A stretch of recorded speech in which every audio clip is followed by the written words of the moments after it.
இப்போ மேரேஜ் ஆன புதுசில் என்ன பண்ணுவோம், சரி ஹஸ்பண்ட் பிடிக்கிறத தான் செய்யலான்ட்டு கொஞ்சம் ட்ரை பண்ணிட்டுருப்போம். அப்படியே குழந்தெல்லாம் பிறக்கும். குழந்தெல்லாம் பிறந்த பிறகு சரி குழந்தைக்கு என்ன பிடிக்குதோ அதை நம்ம செஞ்சு கொடுப்போம். ஏன்னா அதுக்கு பிடிச்சாதானங்க அதுக்கு சாப்பிடும். அதனால் அதுக்கு பிடிச்சதா செஞ்சு கொடுத்தோன்னா என்ன சொல்லுவாங்க, உடனே ஹஸ்பண்ட் வந்து இப்போல்லாம் எனக்கு நீ பிடிச்சதே செஞ்சு கொடுக்கல, எல்லாம் அவனையே கவனிக்கிற, எல்லாம் அவன் மேலேயே பாசம் இருக்குது அப்படின்ற மாதிரி சொல்லுவாங்க.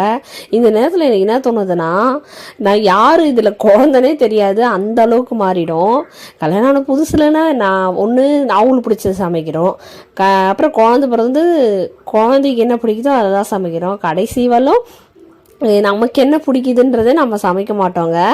ஆனால் கல்யாணத்துக்கு முன்னாடிலாம் அம்மா வந்து நம்மளுக்கு என்ன பிடிக்குதோ இது என் பொண்ணுக்கு பிடிக்கும். ஆனால் எங்கள் வீட்டில் வந்து பார்ஷியாலிட்டியே பார்க்க மாட்டாங்க, பொண்ணு பையன்லாம் பார்க்கவே மாட்டாங்க.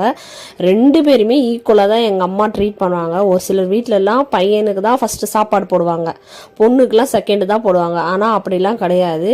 எப்போவுமே எங்களை பார்ஷியாலிட்டி இல்லாமல் வளர்த்ததே எங்கள் அம்மா தான். அதான் வெளியெலாம் வந்தால் யாராவது பார்ஷியாலிட்டி பார்த்தாங்கன்னா இவங்க பார்ஷியாலிட்டி பார்க்குறாங்கன்றதே நாங்கள் கண்டுபிடிச்சிருவோம். உங்கள் வீட்டில் எப்படின்னு மறக்காமல்